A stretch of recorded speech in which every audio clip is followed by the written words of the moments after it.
श्रीराम जय राम जय जय राम.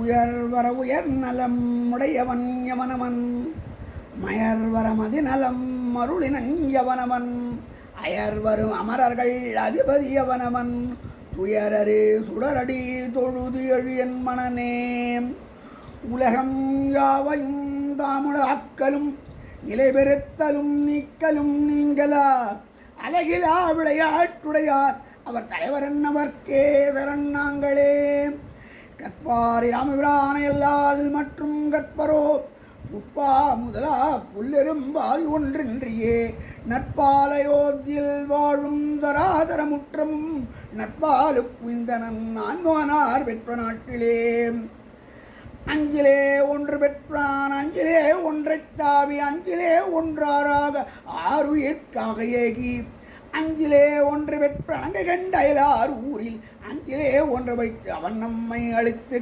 காப்பான் புத்திர்பலம் யசோதைரியம் நிர்பயத்வம் ஆரோகதா அஜாட்சம் வாக்படுத்வஞ்ச அனுமஸ்மரணாத் பவேத் यत्र यत्र रघुनाथकीर्तनं तत्र तत्र कृतमस्तकाञ्चनीं बाष्पवारि परिपूर्णलोचनं मारुतीनमदराட்சாந்தகம்.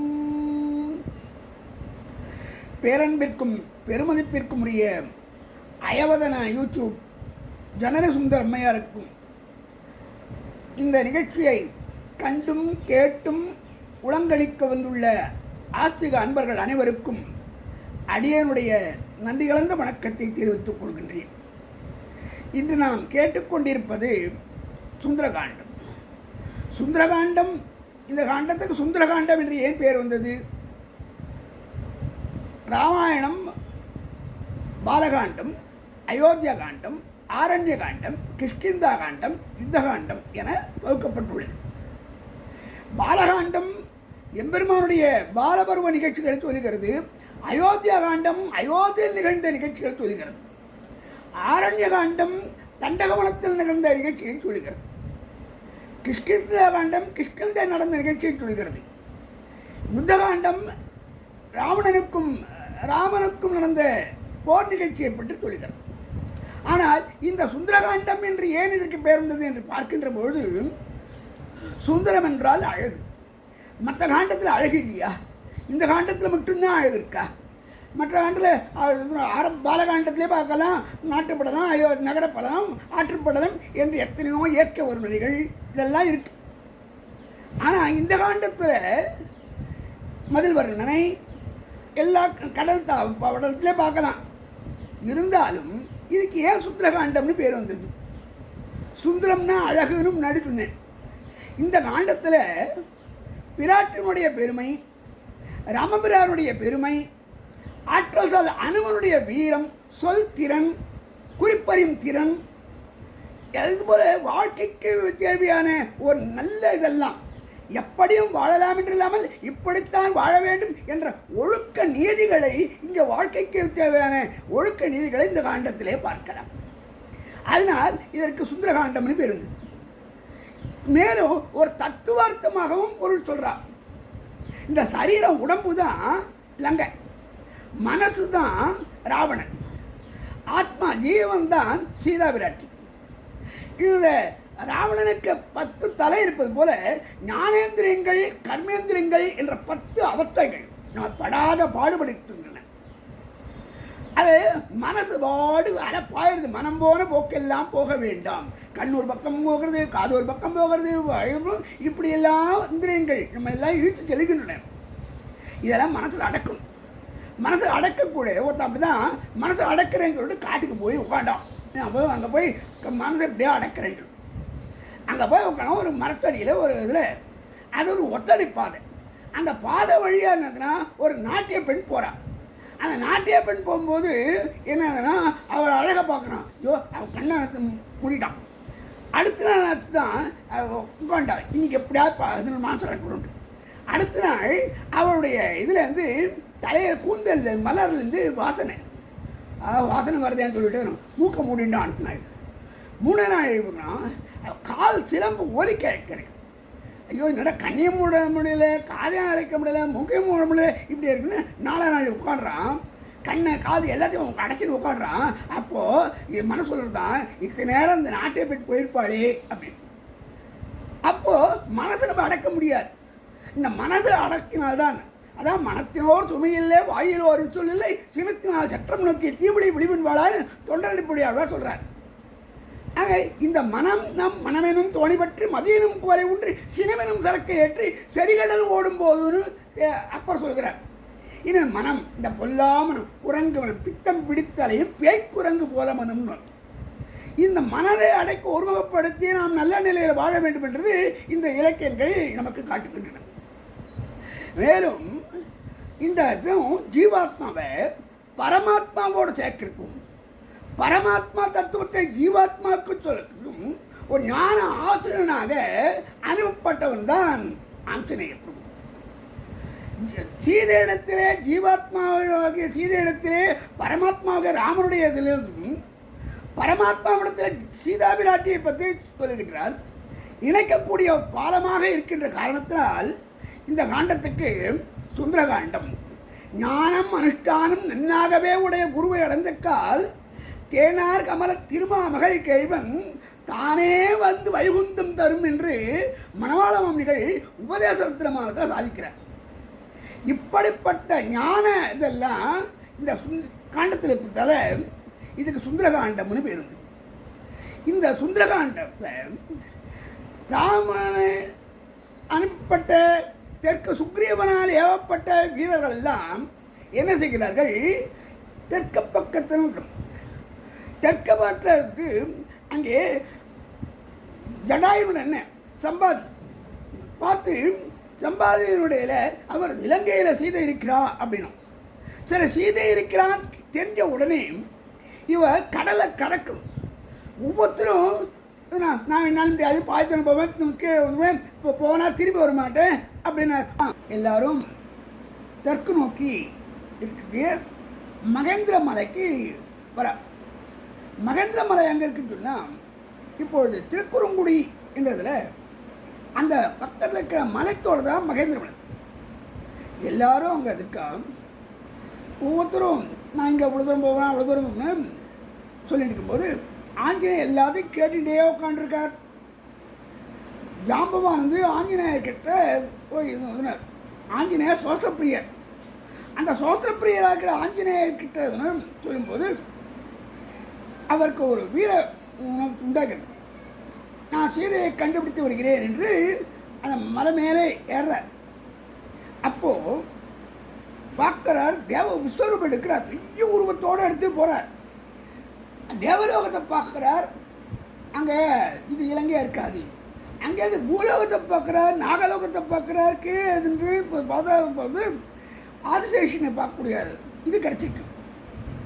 இப்படி அங்கேருந்து ஒரு வாலினை சூருக்கு வளைத்து பந்தாள் மடக்கி மார்பொடுங்கி அவன் தோல் நிமிர்த்து கழுத்தினை சுருக்கி கால்கள் அழுத்தி கைகளை நீட்டி கண்களை இப்படி அவன் நேர பறக்க ஆரம்பிக்கிறார்.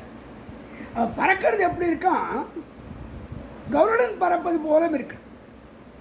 கருடன் பறப்பது போல இருக்கு. இவர் கைகளை நீட்டி செல்வது எப்படி இருக்குன்னு சொன்னால் ராமன் லக்ஷ்மணன் 2 பேரும் முன்னாடி போகிற போல இருக்கான். வாழையில் நீட்டி வச்சிருக்கும். திருவிக்கிரமத்தில் ஓங்கி உலர்ந்த உத்தமனாக இருந்த இதில் என்ன இங்கே மேலத்தவ ஈரடியால் அளந்த சமயத்தில் இருந்தோ அது போல அந்த உலகத்தை வாளினால் அளந்தான் என்று சொன்னார். இப்படி பறந்து போகும்போது இவருக்கு சில இடர்பாடுகள், எப்பவுமே ஒரு நல்ல காரியம் ஆகும்போது சில இடர்பாடுகள் வரும். அப்படி இடர்பாடுகள் வருகின்றது. முதல்ல மைநாகமலை, இந்நாகமன்னா மைநாகமலைன்னு சொன்னான். இந்நாகம் என்றால் மைநாகம், நாகம் என்றால் மலை. அந்த மலைக்கு மைநாகமலை வருகிறது. இவர் மேலே பறக்க பறக்க அவர் மேலே வருகிறார். தன் மார்பினால் கீழே முட்டி தள்ளுகிறார், இடிக்கிறார், இடித்து கீழே தள்ளுறார். அப்போது மனதோர்வு எடுத்து அங்கே மேலே வர ஒரு விண்ணப்பம். ஒரு காலத்தில் எங்களுக்கெல்லாம் இது சிறைகள் இருந்தது, மலைகளுக்கெல்லாம் இந்திரன் தன்னுடைய வஜ்ராயத்தில் மலைகளெல்லாம் இறக்குகள் எல்லாம் சிறைக்க வாயுவும் தந்தையார் வாயுபுத்திரனால் நான் வாயுவினாலே இங்கே என்னை அடுத்து இந்த கடலையை தள்ளினார். தந்தையாருக்கு செய்தக்கூட நன்றி கடனாக என்னென்று ஒன்றார்க்கும் உய்வுண்டாம் உய்வில்லை செயலின்றி ஒன்றவர்க்குன்னு சொன்னா போல அவருக்கு செய்யக்கூடிய நன்றி கடனாக உங்களுக்கு கடலரசன் சமுத்திரராஜன் அனுப்பினார். மெய்வருத்தம் பாரார் பசு நோக்கார் கண் துஞ்சார் எவ்வொரு தீமையும் மேற்கொள்ளார் செவ்வி அருமையும் பாரார் அவமதிப்பும் கொள்ளார் கருமே கண்ணாயினார் என்ற நிலையில் இவர் இன்னும் இப்பொழுது நான் ஒரு முக்கியமாக ராமகாரியத்துக்காக போகிறேன், மீண்டும் போயிட்டு வந்தேன்னா திரும்பி வந்தேன்னா இங்கே தங்குறேன்னு சொல்கிறார். அவர் அப்போது அவரை வரும்போது விருந்து உண்டு போகிறேன் அப்படின்ற அன்பினாலேயே அவர் வெற்றி கொள்கின்றார். அடுத்து சுரசை தேவர்கள் எல்லாம் நினைச்சினார் அனுமனுடைய ஆற்றலை சோதிப்பதற்காக சுரசை என்ற நாகமாதாவை ஏவுகிறார். அவள் அரக்கிய வடிவத்தை கொண்டு அனுமன் தடுத்து என் வாயு வழியாகத்தான் எல்லாரும் செல்ல வேண்டும், நீ ஏன் போகிறார் அப்படின்னு. நான் ராமகாரியத்துக்காக போகிறேன், பசியார வேண்டும் என்று அவள் கேட்கும்போது நான் முடித்து வரும்போது ஒரு பசியாரலாம்னு சொன்னான். அவள் பிடிவாதமாக வாயை மேலும் மேலும் திறக்க இவரும் தன்னுடைய உருவத்தை மேலும் மேலும் வளர்த்துக்கொண்டே போகிறார். மேலும் மேலும் வளர்த்துக்கொண்டே போகின்ற சமயத்தில் இவர் என்ன செய்கிறார், திடீரென்று தன் உடம்பை சுருக்கி கொண்டு வெளியே வருகிறார். வாய் வழியாக சென்றவர் வாய் வழியாகவே வந்துட்டார். இப்படி புத்தி கூர்மையினாலே தன்னுடைய சாதுரியத்தினாலே சுரசையை வென்று விட்டார். தேவர்கள் எல்லாம் பூமாலை பொழுகிறார்கள், எல்லோரும் வாழ்த்துக்கின்றார்கள். அப்படி போகும்போது கொஞ்ச நேரத்தில் இன்னும் ஒரு பிடித்து இழுக்கிறது. என்னன்னா அங்காரதாரை சாயாதேவி நிழலை பிடித்து எழுப்புகள், இவளை மேலே செல்ல விடாமல் தடுக்கிறார். அப்பொழுது பார்க்கிறார், கங்காதாரை என்னை உன்னை போகிறேன் என்று சொன்னார். உண்மை நான் இது போல் அங்கே போகிறேம்மா, ராமகாரியத்துக்காக போகிறேன், வரும்போது என்ன செய்கிறா அங்காரதாரை இவ்வளோ சொல்லி பார்க்குறேன். அவர் வாயிலே போயின்று வயிற்றிலே போயின்று அளந்திட்ட தூணை அமர்ந்தட்ட ஆண்போர் வளர்ந்திட்ட செய்யமா வள்ளுவர்க்கிருந்து எவ்வாறு இரணியனுடைய மார்பை கிழித்து நரசிம்மாவதாரம் அதுபோல கிழித்தது போல இவள் குடலை கிழித்து வெளியே வருகின்றாள், அவளை வெற்றி பெறுகின்றாள். ஆக ஒரு இடத்துல அன்பினாலும் மற்றொன்று புத்தி கூர்மையினாலும் இங்கே பராக்கிரம ஆற்றலினாலும் வெற்றிக்கின்றவர் ஆஞ்சநேயர். இவருடைய ஆற்றல் புரிகிறது. இப்படி பறந்து போகின்ற போது இந்த துன்பத்துக்கெல்லாம் நம்மை காக்கக்கூடது ராமநாமமே என்று அவர் சொல்லுகின்றார். ராமநாம் தான் என்னை காத்தது, ராமநாம் நாடிய பொருள் கைகூடும், ஞானம் உண்டாகும், வீடியங் கமலனோக்கும் வேரியங் கமலனுக்கும் நீடிய அரக்கர்சேனை நீர்பட்டு அழிவாக தோல்வழியை கூறுவாக்கி. அதைத்தான் வாலிபாத படத்திலும் பார்த்து மும்மசால் உலகெல்லாம் உரிய மூல மந்திரத்தை தம்மையே தமக்கு நல்கும் தனிப்பெரும் பதத்தை செம்மசேர் நாமம் என்றார் வாலி. அந்த ராமநாமம் செம்மசேர் நாமம். இப்படி பறந்து போய் இலங்கையில் பவளத்தீவில் இறங்குறார். அந்த பவளத்தீவில் பார்த்தா அங்கேருந்து இலங்கை திருகூடமலைக்கு நேர இலங்கையை பார்க்குறா எல்லாரும். அந்த இலங்கையை பார்த்து வியப்பு வைக்கிறார். இந்த இலங்கை இதான் சொர்க்கம். சொர்க்கம் என்பது வேண்டியவர்க்கு வேண்டியதெல்லாம் தரக்கூடிய சொர்க்கம். ஆகவே இது ஒரு போகபூமி என்று அந்த இலங்கையை பார்த்து மகிழ்கிறார். இவர் பொன் கொண்டு வைந்ததோ புன கொண்டு மணியை கொண்டு வைந்ததோ என் கொண்டு ஏற்றியது என்றெல்லாம் இது தேவதச்சனை பொருத்தமோ அல்லது இவருடைய ராவணனுடைய வலிமையை சொல்லுமா, தெய்வதட்சனை புகழ்த்துமோ, ஐயப் தலைவனை ஏன் சொல்லப்பட முடியாத அளவுக்கு இப்படிப்பட்ட நிலையிலே இங்கே இருக்கிறது. மதில் இதெல்லாம் இருக்கிறது. இதெல்லாம் பார்க்கின்றார். பல்வேறு நிலைகளிலே அவர் பார்க்கின்ற போது அங்கே என்ன செய்கிறான், மதில் பெரிய மதில் வாயில் இருக்கிறது. வாயிலை போகும்போது அவர் அது மேருவை துளைத்து செய்ததோ அல்லது தேவர்களெல்லாம் தேவலோகம் செல்லக்கூடிய ஏணி காலம் இல்லை உலகத்தெல்லாம் தாங்கக்கூடிய தூணா, கடலில் உள்ள வருவதற்கு ஒரு வழியா, அப்படிப்பட்ட உயர்ந்த நிலையில் இருக்கிறது. அங்கு காவலர்களெல்லாம் காத்து கொண்டிருக்கிறார்கள். இவர்களெல்லாம் கட்டுக்காவல் இருக்கக்கூடிய பல ஆயுதங்களோடு இருக்கக்கூடிய காவலரை தாண்டி செல்லும் கடினம் என்று சொல்லி தனியாக ஓரம் மதில் மேலே போகலான்னு போகிறார். தன் உருவத்தை சுருக்கிண்டு போகிறார். சுருக்கிண்டு போகும்போது ஒரு குரல் கேட்கறது, நெல் நெல் என்று. பார்க்கிறார், ஒரு லங்காதேவி வருகிறவள். இவர் போகிறவருக்கு ஓடி வருகிறாள்.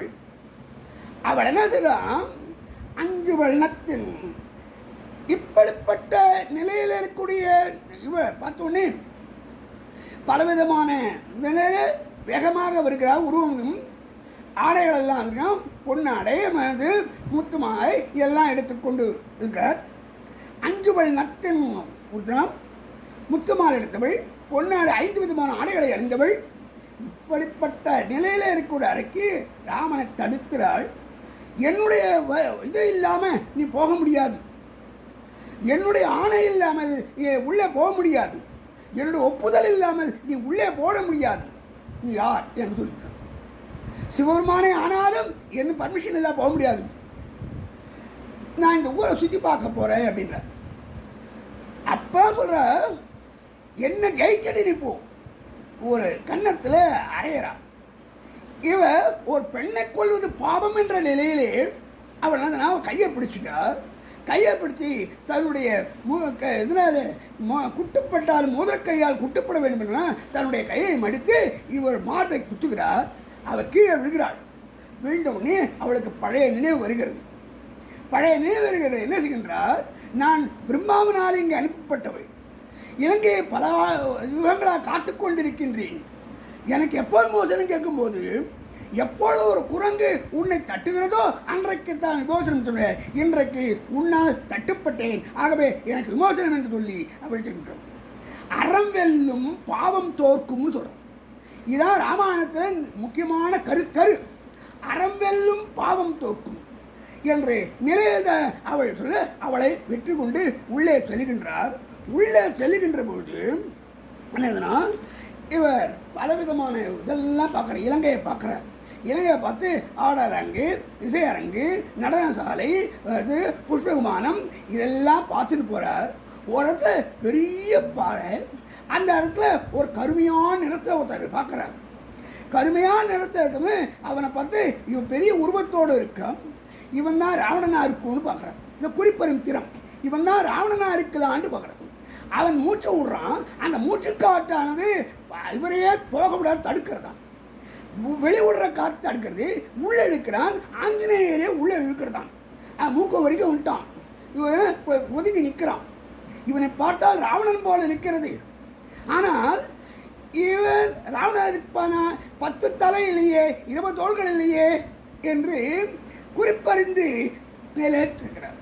அங்கே ஒரு அழகான பளிங்கு மண்டபம். அந்த பளிங்கு மண்டபத்தில் அறமானது, வெள்ளை நிறவுடைய அறமானது அரக்கர்கள் வாழும் இடத்திலே இருக்கக்கூடாது என்ற நிலை ஒழித்து வாழ்கின்றதோ என்ற நிலையிலே விபீடனனை கண்டார். இவனை பார்த்த மாத்திரே இவன் மிகவும் நல்லவன் என்று குறிப்பிடுகின்றார். இப்படியெல்லாம் ஆஞ்சநேயர் ஒவ்வொருவரும் அங்கே இந்திரஜித்து, அக்ஷயகுமாரன் இவருடையதெல்லாம் பார்த்துன்னு போகிறார். அங்கே ஒரு இடத்துல மந்தோதரி படிச்சுட்டு இருக்கான். அழகான உருவத்தை இவள் தேவியோ சீதா தேவியோ என்று ஐயப்படுகிறார். சீதா தேவியாக இருந்தால் இவள் எனக்கு இப்படி இருக்க மாட்டாள். என்னுடைய ராமனுடைய பச்சன் கற்பு கனலியாச்சே, கற்புடையவளாச்சே, இவள் இருக்க மாட்டாள். ஒரு சீதா தேவியாக இருந்தால் நானும் ராமனும் இந்த உலகமும் அரக்கரும் எல்லாம் அழிந்து போயிருக்குமே என்று. ஆனால் இவள் லட்சணமாக இருந்தாலும் சில இடத்துல அவலட்சணமாக தோன்றுகிறது. இவளுடைய கூந்தல் எல்லாம் அவிழ்ந்து நிற்கிறது. வாய் உளறிக்கொண்டிருக்கின்றாள், ஏதோ பிதற்றிக் கொண்டிருக்கின்றாள். இவளை பார்த்த மாத்திரத்திலே இவளுக்கு ஏதோ துன்பம் வரப்போகிறது, கணவன் இறக்கப் போகிறான், இந்த ஊர் அழியப் போகிறது என்று தன்னுடைய நிலையை பின்னால் வரக்கூடிய முன்னமே அறியக்கூடிய தன்மை உடையவனாக ஆஞ்சநேயர் இருக்கிறார். அவர் ராவணனை பார்க்கிறார். ராவணனை பார்த்த உடனே இவர் என்ன செய்கிறார், இவன் இப்பொழுதே கொன்று விடலாமா, தின்று விடலாமா, கடத்தி விடலாமா என்றெல்லாம் ஆற்றணும். ஆனால் நம்ம இவனோடு போரிட்டு நம்ம நேரத்தை வீணாக்கினால என்ன செய்யறது, ராமனுடைய வில்லாற்றலுக்கு இழுக்கு வந்துவிடமே என்ற நிலையிலே அவர் ஒன்று ஊக்கி இன்னொன்று செய்யலாமா என்று அவன் இப்போ பல இடத்துல எப்படி கொன்றானோ இது கிடைக்கல, கொன்றானோ அல்ல எங்கேயாவது என்ன கொடு வேற எங்கேயாவது வச்சுட்டானோ, தின்றானோ, எங்கு தேடியும் காணவில்லையே என்று அவர் சொல்றார். எங்கு தேடியும் காணாத இடத்துல இவர் என்ன செய்கிறார், கொன்றானோ, கொடும்புழம் தின்றானோ, ஒன்றும் தெரியலையே, எப்படி திரும்பி போகிறது, இங்கேயே உயிர் விட வேண்டியதுதான். கண்டு வரும் என்றிருக்கும் காகுத்தன் ராமபிரான் சீதா பிராட்டியை பார்த்து வருகிறேன் என்று நினைக்கிறான். சீதா பிராட்டியை பார்க்க அங்கே அவர் நிலையை பார்க்கிறார். விழுதல் விம்முதல் மெய்யுற வெதும்புதல் அழுதல் அரற்றுதல் தொடுதல் சோறுதல் துளங்கி இருத்தல் இப்படியே இருக்கின்றார். அவருடைய கண்ணீரானது வடிகிறது. கண்ணீர் விடும்போது அவர் ஆடை நனைகிறது.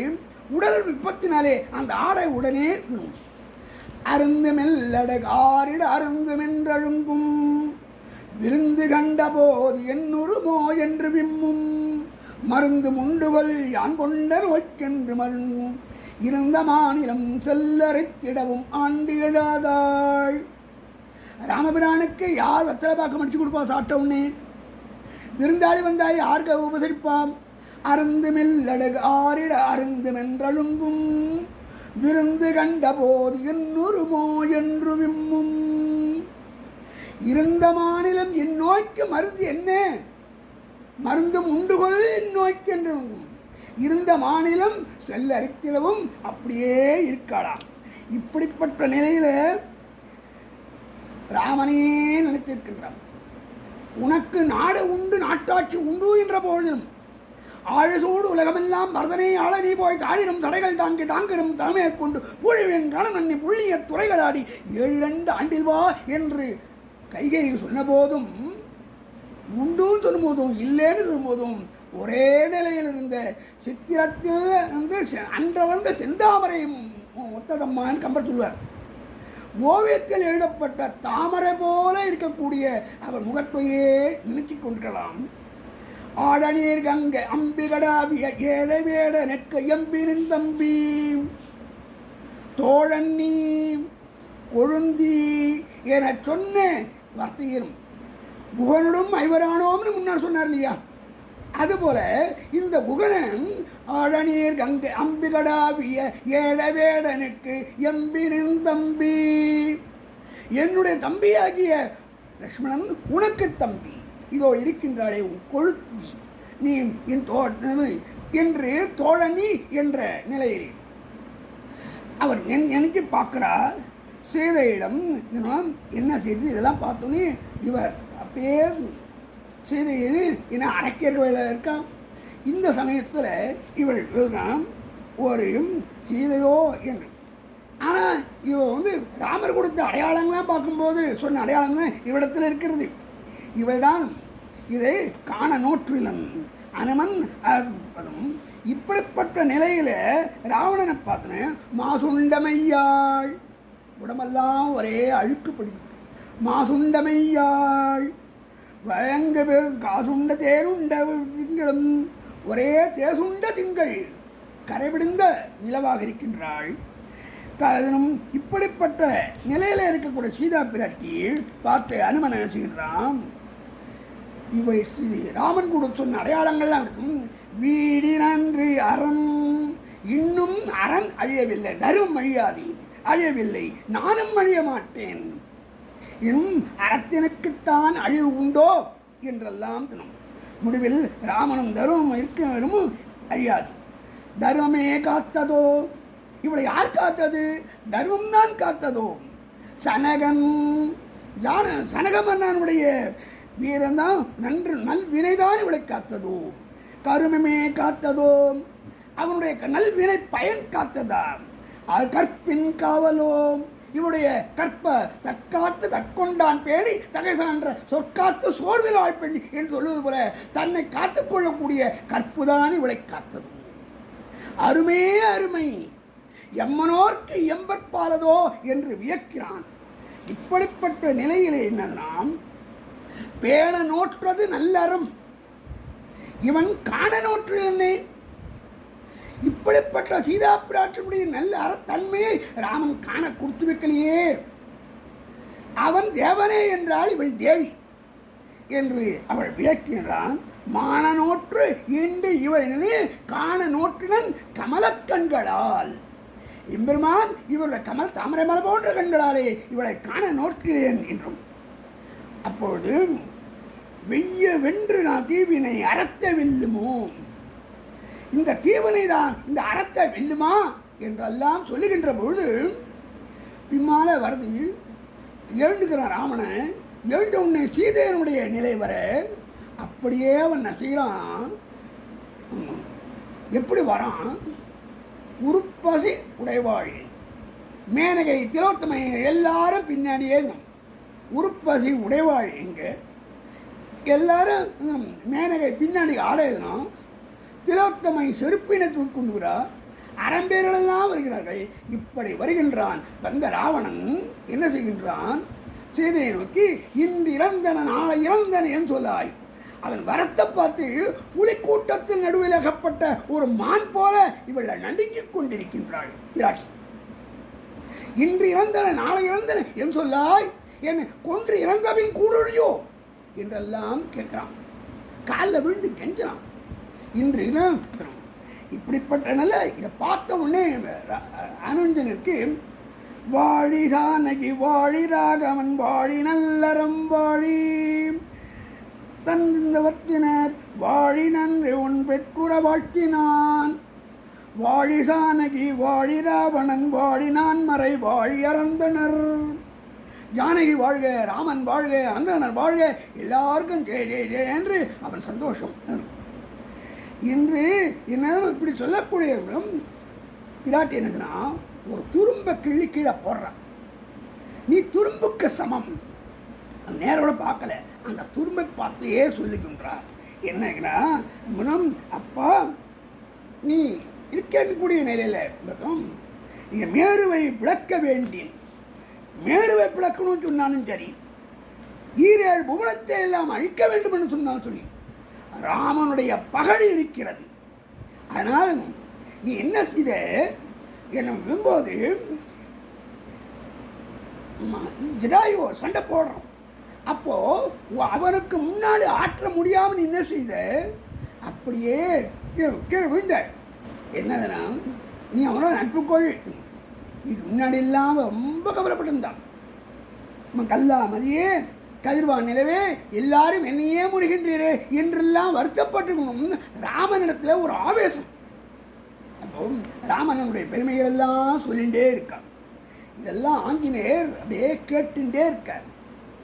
இப்போது என்ன செய்கிறா, தன்னுக்கு நல்வினை அவோ ராவணன் என்ன செய்கிறான், எல்லாருக்கும் அரைக்கிட்ட இவள் பாதுகாப்பு, நீங்களே இவளை எப்படியா திருத்தி கொடுத்துங்கோ அப்படிங்கிறான்.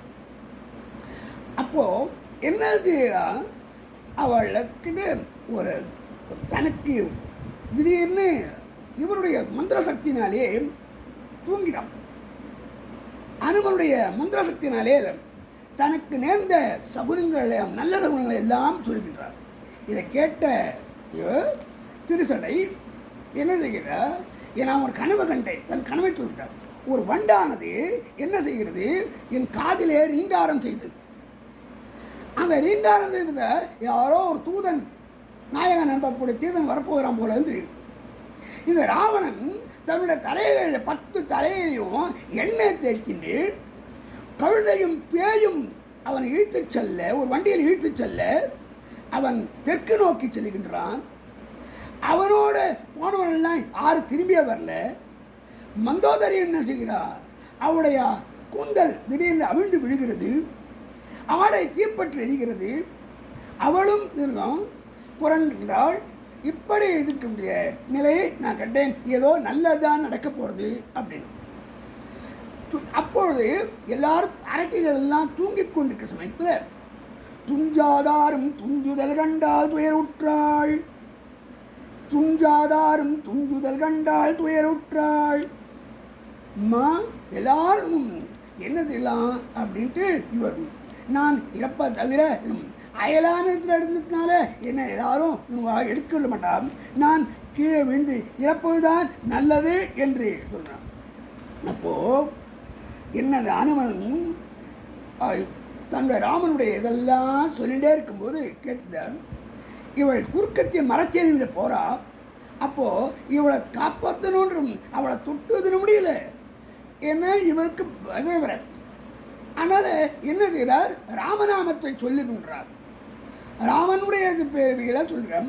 மேலேருந்து இதனும் தசரகுமாரன் இது வந்து அயோத்திக்கு வந்து நாட்டை விட்டு காட்டுக்கு வந்தோம், சுக்ரீவன் நட்பு கிடைத்து இப்படி நடந்த நிகழ்ச்சியெல்லாம் சொல்ல சொல்ல இவருக்கு எம்பிரா நாமம் சொல்லக்கூடியதில் அரக்கனை அகுக, அமரனை அகுக, குரக்கின தலைவனே தானே அகுக, எம்பிரான் நாமன் சொல்லி என் உயிர்க்கு தந்தான்.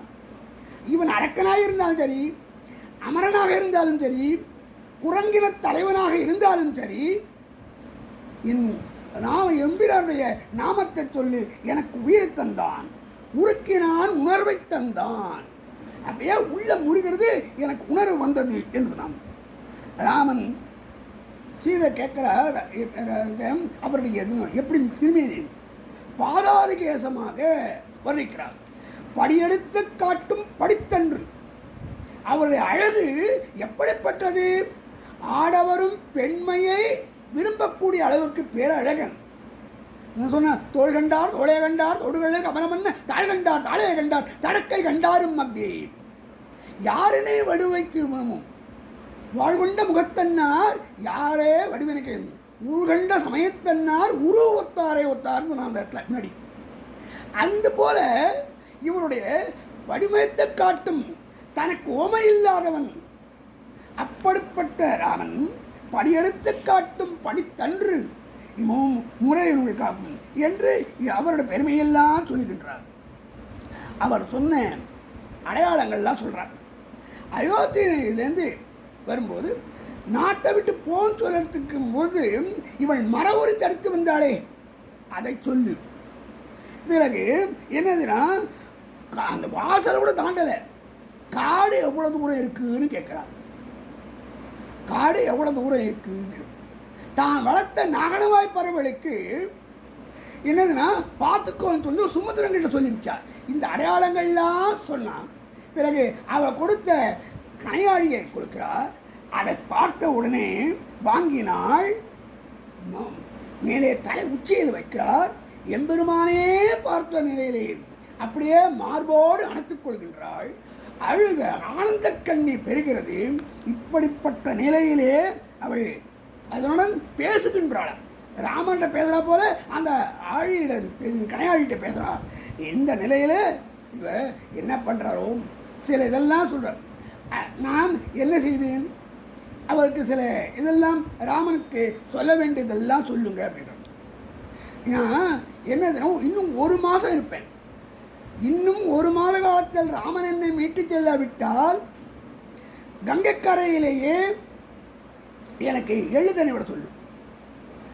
அதுக்கப்புறம் அந்த உயிரோடு இருக்கக்கூடிய நிலையில் நான் வளர்த்த இதுக்கெல்லாம் போனேன்னா இங்கே இறக்கக்கூடிய நிலையில் இருக்கா என்று என் தாயார்கிட்ட அவர் சொல்ல முடியாலும் ஒன்று தாயாரிடத்தை நீ சொல்லு மறக்காத என்றார். ராமன் மீட்டு தொழில் எல்லைன்னு அல்ல, எல்லை நீத்த உலகங்கள் ஆகும், என் சொல்லினால் சுடுவேன், அது தூயவன் வில்லின் ஆற்றலுக்கு மாசென்றும் அல்லல் மாக்கள் இலங்கேதாகுமோ, எல்லை நீத்த உலகங்கள் யாவும் என் சொல்லினால் சுடுவே, அது தூயவன் வில்லின் ஆற்றலுக்கு மாசு என்று நான் என் சொல்லினாலே இந்த ராவணனை பஸ்மமாக்கிடுவேன், இலங்கை மட்டுமல்லாமல் உலகத்தையே அழிப்பேன், ஆனால் அது ராமனுடைய ஆற்றலுக்கு இழுக்க வந்துவிடுமே என்றுதான் அஞ்சினேன் என்று சொன்னான். இப்படிப்பட்டனும் அரிதும். அப்போ ஆஞ்சநேயர் சொல்கிறார், அம்மா நீ தோல் ஏறிக்கும், தோல் ஏறினா இப்போவே அடுத்த கணத்தில் ராமன் இருக்கக்கூடிய மலையில் போய் குதிக்கிறார். ராமன் கூட இருக்கிறத ஒதுக்கும் வரும். அப்போ கூட அரியதன்று நின் ஆற்றலுக்கு ஏற்றதே தெரிய எண்ணினை செய்வதும் செய்தி. அப்பா நீ அரியது அன்று நீ செய்யக்கூடிய காரியம் உன்னால் முடியாதுன்னு சொல்ல முடியாது. எதன்றனின் ஆற்றலுக்கு ஏற்றது தெரிய எட்டனை செய்வதும் செய்தியே செய்திருப்ப.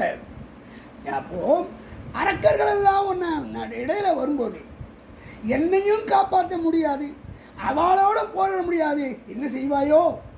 ஆகவே இந்த என்று அவனுக்கு ராமன் தன்னுடைய வீரத்தை காட்டி என்னை அழைத்து செல்ல வரைக்கும் நான் இங்கே இருக்கேன், இன்னும் 1 மாத காலம் தான் இருப்பேன் அப்படின்னு தன்னுடைய சூடாமணி எடுத்து கொடுக்குறார். சூடாமணி எடுத்து பத்திரப்படுத்தி கொண்டார். அவ மற்றொரு தயிரனை மெச்சுட்டி அப்புறம் எப்படி இருக்கா ராமர்னு கேட்குறான். அம்மா அவரா மத்தில் கடையும் போது சலார் பிலார் என்று கடைவது போல அவர் உள்ளம் உங்களையே அப்படியே நினைச்சு ஆவியும் உயிருமா அவர் கருதினார். அப்புறம் சித்திரகூடத்திருப்ப சிறுகாக்கை முளைதேண்ட அத்திரமே அதன் நன்மை பிரித்தது ஒரு அடையாளம் என்று நீங்கள் சொன்னங்க. இந்த இதெல்லாம் சொல்கிறாரோ, சித்திரகூடத்தில் இருக்கின்ற போது சில அடையாளங்கள் மேல் சொல்கிறார். சித்திரகூடத்தில் இருக்கும்போது எம்பிரான் இருக்க என் மூளையை காக்காதுன்னு அப்போது வித்தகனே ராமாவோ இன்ன பயம் அத்திரத்தால் அடங்கண்ணை பறித்தது ஓர் அடையாளம் என்ற அடையாளங்கள்லாம் அந்த சூடாமணியை சொல்லிட்டு கொடுக்குறார். அந்த சூடாமணியை பத்திரப்படுத்திட்டு அவர் என்ன செய்கிறார், சரி இன்னும் 1 மாதம் இருக்கனா நான் போகிறதா, சரி நான் போயிட்டு ராமனை அழைச்சிட்டுறேன், அது வரைக்கும் ஆறியிருங்கள் என்று சமாதானப்படுத்திவிட்டு இப்படியே நம்ம திரும்பி போயிட்டோம்னா ராவணனுக்கு நாம் வந்த செய்தி தெரியாமல் போயிடும், நம் வீரத்தையும் காட்ட வேண்டும் என்ற நிலையிலே அனுமன் செய்கின்றார். யோசிக்கிறார். யோசித்து அங்கே இருக்கிற அசோக வனத்தை அழித்தோமானால் ராவணனுக்கு செய்தி தெரிந்துவிடும், ராவணன் நம்ம பிடிக்கும், அவனுக்கும் புதுமதி சொல்லிட்டு ஊரையெல்லாம் பார்த்தா போல இருக்கும். ஏன்னா தூதுவனுடைய இலக்கணம், தூதுவன் என்ன செய்யணும், போயிட்டு எல்லாத்தையும் இதணும். அந்த நிலை ராவணனிடத்தில் ராமனுடைய ஆற்றலையும் சொல்லிட்டு வரணும் என்ற நிலை இவர் அசோகவனத்தின்றார். அசோகவனம் அழிக்கப்பது அந்த அரக்கரெல்லாம் ஓடி வரார். ஓடி சீதா பிராட்டிடம் ஒரு முன்னாடி ஒரு குரங்கு அது அழிக்கிறது. குரங்கா எனக்கு தெரியாது, அது யாரோ தெரியாது அப்படி. ஏன்னா உங்களுக்கு தான் தெரியும், மாரித்தன் என்ற மாயமான அமைச்சு என்ன இவ்வளோ தூரம் வாழ்ந்தலையா, அந்த மாயம் மீது உங்களுக்கு தாழ்வன் தெரியும். பொய்மையும் வாய்மையடைத்த புறதீர்ந்த நன்மை பயக்கும் என்று சொல்வது போல இவள் புறதீர்ந்த நன்மை பயப்பதாக என அனுமனை சொல்கிறார். அனுமனை காட்டி கொடுக்காமல் இவன் என்ன தெரியும், அழித்த உடனே எல்லா இடத்தையும் அழிச்சிட்டு போகிறான். ஜம்புமாலி, அக்ஷயகுமரன் இதெல்லாம் காடுகள்லாம் இந்திரஜித்தை அனுப்புகிறான். இந்திரஜித்தை அனுப்புறவன் அவனை போரிட்டோம். போகும்போது பிரம்மாஸ்திரத்தை பிரம்மாஸ்திரமானது கட்டுப்படுத்துகிறான். அவன் பிரம்மாஸ்திரத்தை கட்டுப்பட்ட ஆஞ்சநேய, ஏன்னா அதுக்கு கட்டுப்படக்கூடிய தன்மை அவனுக்கு வேணும். அதனால இவன் கட்டுப்பட்டது என்று இருக்கிற கனல் சயரெல்லாம் போட்டு மேலே கட்டுறான். பிரம்மாஸ்திரத்துக்கு வேறு சணல் கயிறெல்லாம் போட்டால் வேறு கட்டினா அது கட்டு நீங்கிவிடும். அதனால் இருந்தாலும் கட்டுப்பட்டதை விட்டுவிட்டது என்று இவர் காட்டிக்கொள்ளாமல் அப்படியே மயங்கி இருப்பது போல கட்டுப்பட்டவன் போல இருக்கிறார். ராவணன் கிட்ட போகிறான். யாரடா நீனா? நான் ராமதூதன் நானடா. நான் முதல்ல நீ யாரு கேட்டதுக்கு அடான்னா நான் ராமதூதன் நானடா என்றான். அப்படியா? அது எப்படி ராமதூதன் சொல்ல முடியும்? ராவணனுடைய பெருமையெல்லாம் சொல்கிறான். அவன் சரணாகத பிறப்பறுப்பான் பிறந்தான், பற்றுக பற்றற்றான் பற்றினை பற்றுக பற்றுவிடற்கு. அவன் தனக்கு ஓமை இல்லாதவன், பிறப்பறுப்பவனாகியவன் தான் அயோத்தியில் திருமாலை அவதாரம் செய்து வந்திருக்கின்றான். நீ சீதையை விடு, இல்லை இப்படிப்பட்ட இதே கற்புக்கரணியை இன்னும் வாலி தெரியுமாங்கிற வாலி என்று சொன்னதை கேட்டவுடனே அவன் காக்கிறான். நான் அச்சம் உண்டாகும். ஏனென்றால் ஒரு காலத்தில் வாலி நசுவினால் ராவணனை ஒவ்வொரு சமுத்திரத்திலையும் தன் வாலிலே கட்டி ஒவ்வொரு சமுத்திரமாக போயிட்டு ஞானஷ்டானம் முடிஞ்சு அவுத்து விட்டான். வாலின்னு சொன்ன உடனே இவன் முகத்தும் அஞ்சலை அரக்கனே நீ பயப்படாத, வாலி அடுகணையால், ஏனென்றால் சுக்ரீவனுடைய மனைவி உரிமையை அவன் அபகரித்துக் கொண்டான். அந்த உரிமையை ஆரம்பித்துக் கொண்ட காரணத்தினாலே சுக்ரீவனும் அடைத்தனா அவன் என்ன செய்தான், அவனுக்கு நாட்டாட்சி தருகின்ற ஒப்புதளித்தான். அந்த சத்திய பிரமாணமாக வாலியை ஒரே அம்பினால் வாலி மட்டுமல்ல வாலும் போய் வீழ்ந்ததன்றே. வாலி மட்டுமல்ல, அவன் வாலும் எந்த வாலினால் உன்னை கட்டி தூக்கி கொண்டு எல்லா சமுத்திரத்திலும் அந்த வாலும் போய் வீழ்ந்ததன்றேன். இங்கே ஆஞ்சநேயனுடைய குறிப்பு அறியும் திறன் பார்த்தவனாம். இப்படி அவன் திருமூர்த்தி விளக்கும் வேதமே உடையவன் வஞ்சனன் இன்னார்க்கு அவனும் என்ன அப்படிப்பட்ட ராமனுடைய பிராட்டியை விடு, நீ ஏன் உன் குலத்துக்கு அழிவை தேடிக்கொள்கிறாய் என்றெல்லாம் உபதேசம். அதையெல்லாம் கேட்க என்ன செய்யலாம், இப்படியே இருக்கும். நீ ஏன் இப்படி அழிச்சேன், காட்டுவாரின்மையின் கழனி காடுகளெல்லாம் அழித்தேன். ஒன்று பார்க்கணுன்னு ஆசைப்பட்டேன். சார் தேவர்கிட்ட போய் கேட்கலன்னா அவரோ உங்களுக்கு அடிமையாக இருக்கிறா, அவள் எனக்கு உங்களை காட்டி கொடுக்க மாட்டான். அதனால் கடங்கு கால் புகா கண் கதிரவன் ஒளிபுற மரம் புகா அறமே புகாத அளவுக்கு உன்னை நாட்டாட்சி இருக்கிறது. இப்படிப்பட்ட தேவர்கள் உனக்கு செய்வார்களா? அந்த அறத்தவரைய நிலையிலே இருக்கக்கூடிய தேவர்கள் அங்கே இருக்கக்கூடியவர்கள் காட்ட மாட்டார்கள். காட்டுவார் இன்மையினாலே நான் எல்லாவற்றையும் வைப்பேன் என்று சொல்லிவிட்டு, சரி இவனை என்ன செய்யலாம், இவனை சாகரை கொள்ளும் தூதுவனை கொல்லுதல் கூடாது என்று விபீஷ்ணன் சொல்லியிருக்கிறான். அப்படின்னா என்ன செய்யறது, குரங்களுக்கள் தான் வாள் தான் பிரதானம். ஆகவே வாழை என்னதுன்னா நெருப்பில் கொளுத்துருங்க அப்படின்னு இருக்கிற துணி கண்டால் எல்லாத்தையும் போட்டு வாழணும். இவர் நகரத்தை எல்லாம் அழைச்சின்னு போகிறான், வீதிகளெல்லாம் அழைச்சி போகிறான், எல்லா இடத்திலும் வாலினாலே அப்படியே சுற்றின்னு போகிறான். சுட்டுன்னு போகும்போது என்ன செய்கிறா, அங்கே எல்லா தீப்பத்தி எரிகிறது. ஐயோ சீதைக்கு ஓடி சொன்னோம், இங்கே வந்து குரங்க தின்னுட்டான் வாழணும்.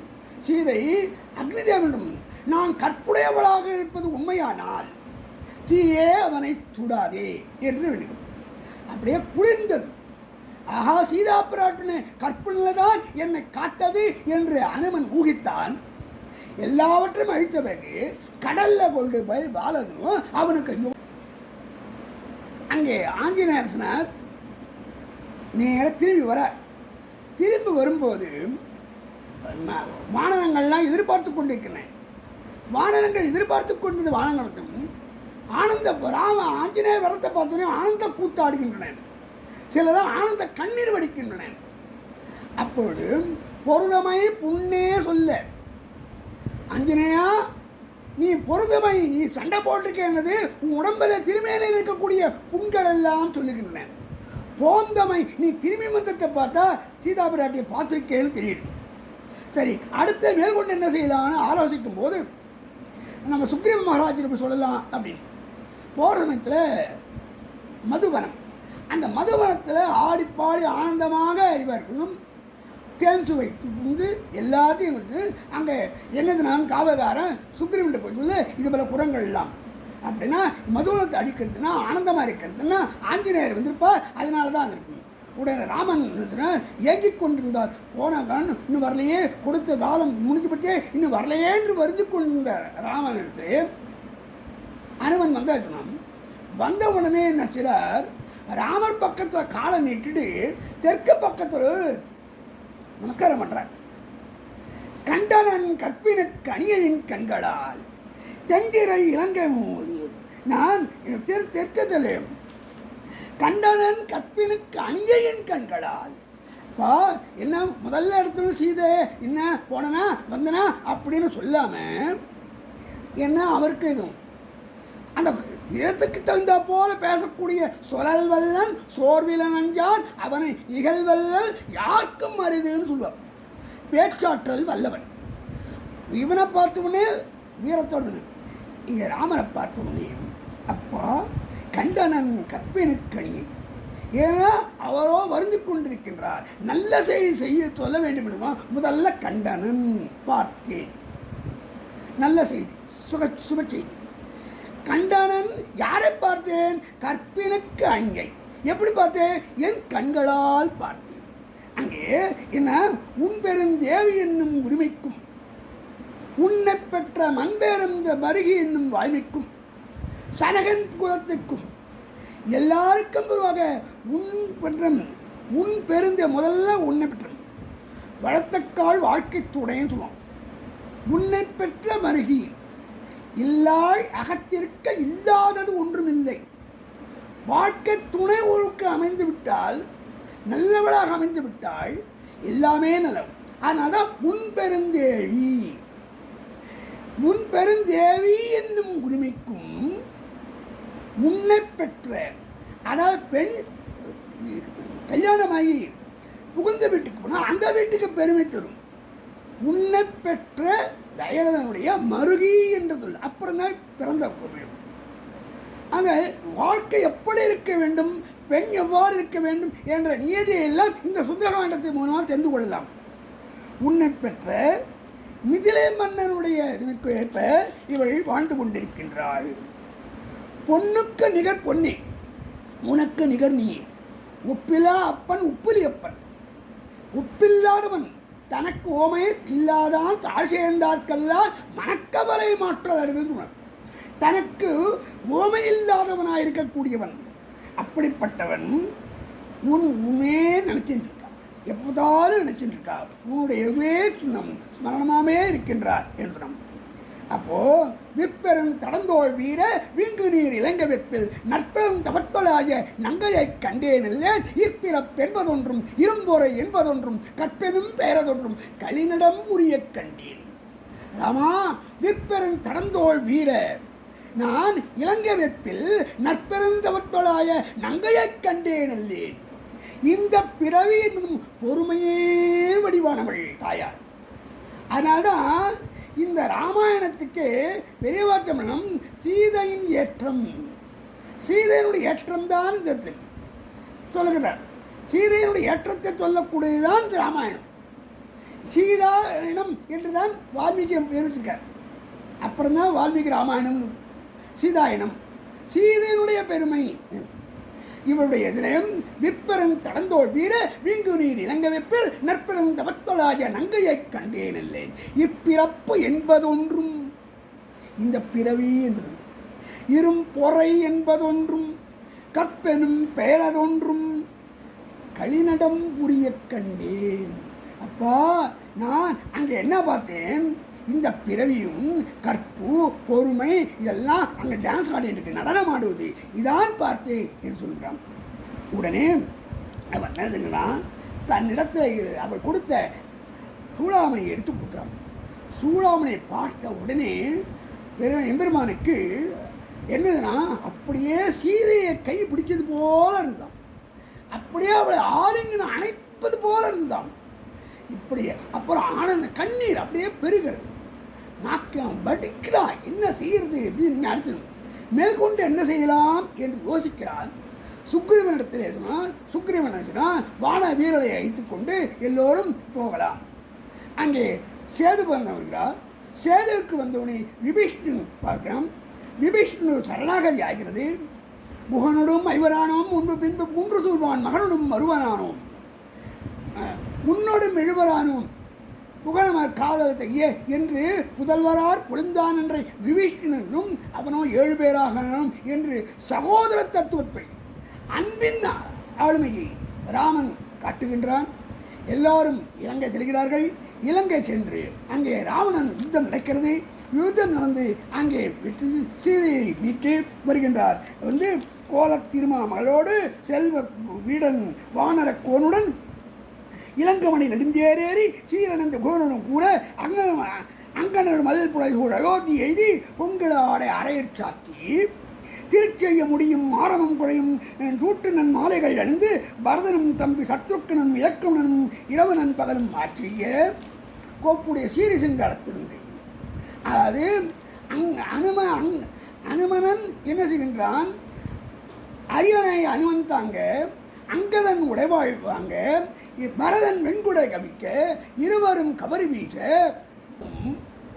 நட்பால கொய்ந்த ராமபிரானுடைய சரித்திரத்தை வசிஷ்டர் முறைபுரிந்த நிலையை நாம் அனைவரும் கேட்டு எம்பெருமான் திருவருளும் சீதா பிராட்டியோடு சேர்ந்த சீதாராமனுடைய அருளையும் ஆற்றசால் அனுமனுடைய கடாட்சத்தையும் பெற்று நல்ல நிலையிலே வாழ்வாங்கு வாழக்கூடிய எல்லா நலங்களையும் பெற்று இனிதாக வாழ எம்பெருமானை நாம் பிரார்த்திப்போம். நன்மையும் செல்வமும் நாளும் நல்குமே, திண்மையும் பாவமும் சேர்ந்து தெய்யுமே, ஜென்மமும் மரணமும் இன்றி தீர்மையே, இம்மையே ராமா என்று எழுத்தினாள். இந்த ராமநாமத்தை சொல்ல வாய்ப்பு கொடுத்த ஜனனி அம்மையார் அவர்களுக்கும், இதுவரை கேட்டு அனுபவித்த அன்பர்கள் அனைவருக்கும் தலையெல்லாம் கைமாறிலேன் என்று சொல்லக்கூடிய அளவிலே என் நெஞ்சார்ந்த நன்றியை சொல்லி விடைபெறுகிறேன். ஜெய் ஜெய ஸ்ரீராம், ஜெய் ஜெய ஸ்ரீராம், ராம் ராம் ராம். முழு சுந்தரகாண்டத்தையும் ஒரே நாள்ல படிக்கிறதோட பெருமை, அதை 1000 நாக்குகள் படைத்த ஆதிசேஷனால கூட விவரிக்க முடியாது அப்படின்னு உமா சம்ஹிதையில சிவபெருமான் சொல்றாராம். சுந்தரகாண்டம் படிக்கிறது மூலமாக வேதம் சொன்னா என்ன புண்ணியம் வருமோ அந்த அளவுக்கு புண்ணியம் பெண்களுக்கு சேரும் அப்படின்னு நம்பப்படுறது. காயத்ரி மந்திரத்துல எந்த அளவு சக்தி இருக்கோ அதுக்கு இணையாக சுந்தரகாண்டத்திலையும் இருக்கு அப்படின்னு சொல்றான். இவ்வளோ பெருமை வாய்ந்த சுந்தரகாண்டத்தை நம்மளால ஒரு இடத்துல உட்காந்துட்டு படிக்க முடியலைன்னாலும் அதுக்கு ஈக்குவலா பலன் தரக்கூடியது சுந்தரகாண்டத்தை கேட்கறது. அப்படிப்பட்ட அந்த சுந்தரகாண்டம் முழுக்கையும் நம்ம நேர போய் அனுபவிச்சா எப்படி இருக்குமோ அந்த அளவுக்கு அவ்வளோ அழகா சுந்தரகாண்டம் நம்மளுக்கெல்லாம் சொல்லியிருக்கார் ஜனக்புரி ஸ்ரீனிவாசன் மாமா அவர்கள். இந்த மாதிரி ஒரு சுந்தரகாண்டத்தை நம்ம கேட்கறது அப்படிங்கிறதே நம்ம பண்ண புண்ணியம் தான் அப்படின்னு நினைச்சுக்கணும். நான் எப்பவுமே சொல்ற மாதிரி பெருமாளோட அவதார பெருமைகளையும் பெருமாளை பத்தின பெருமைகள் எதுவா இருந்தாலுமே நம்ம எவ்வளோக்கு எவ்வளோ கேட்டுட்டு இருக்கோமோ, எவ்வளோக்கு எவ்வளோ சிரவணம் பண்றோமோ, ஏன்னா இந்த காலத்துல ஒரு இடத்துல உட்கார்ந்துட்டு பெருமாளை பத்தி நினைச்சு சொல்றதுங்கிறது ரொம்ப அபூர்வமா இருக்கு. கொஞ்சம் குறிப்பிட்ட சில பேர் தான் அதெல்லாம் பண்ணிட்டு இருக்கா. நிறைய பேருக்கு அதுக்கான அவகாசம் இல்லாத போது இந்த மாதிரி பெரியவா சொல்ற கதைகள் எல்லாத்தையும் நம்ம கேட்கும் போது நம்ம படிக்கிறதுக்கு உண்டான பலன் நம்மளுக்கு கிடைக்கிறது. ஸோ அந்த அளவுக்கு பலனை இன்னியோட கிரெடிட் பாயிண்ட்ஸ்ல நம்மளுக்கு ஏத்தி கொடுத்திருக்கார் ஜனக்புரி ஸ்ரீனிவாசன் மாமா அவர்கள். பெரியவா இந்த மாதிரி எல்லாம் சொல்ல நம்ம கேட்கறது அப்படிங்கிறது நம்ம பண்ண புண்ணியம் தான் அப்படின்னு திருப்பி திருப்பி நான் ஆணித்தரமா சொல்ல முடியும். நம்மளுக்காக சுந்தரகாண்டத்தை சொன்ன திரு ஜனக்புரி ஸ்ரீனிவாசன் மாமா அவர்களுக்கு ஹயவதநாத ஸ்லோகா ஸ்கூல் சார்பாக மனமார்ந்த நன்றிகளை தெரிவித்துக் கொண்டு, மாமாக்கு அந்த ஆஞ்சநேயருக்கு இருக்கக்கூடிய வலிமையும் ஆற்றலும் மென்மேலும் கிடைக்கணும், மாமாக்கும் கிடைக்கணும் அப்படின்னு ஆஞ்சநேயரையே பிரார்த்தனை பண்ணிட்டு, மீண்டும் இன்னும் இது மாதிரி நிறைய மாமா நமக்கு சொல்லி கொடுக்கணும் அப்படின்னு ஆஞ்சநேயரை பிரார்த்தனை பண்ணிட்டு மீண்டும் இன்னும் ஒரு காண்டத்தில் உங்க எல்லாரையும் சந்திக்கிறேன். நன்றி, வணக்கம். ஸ்ரீராம் ஜெய ராம்.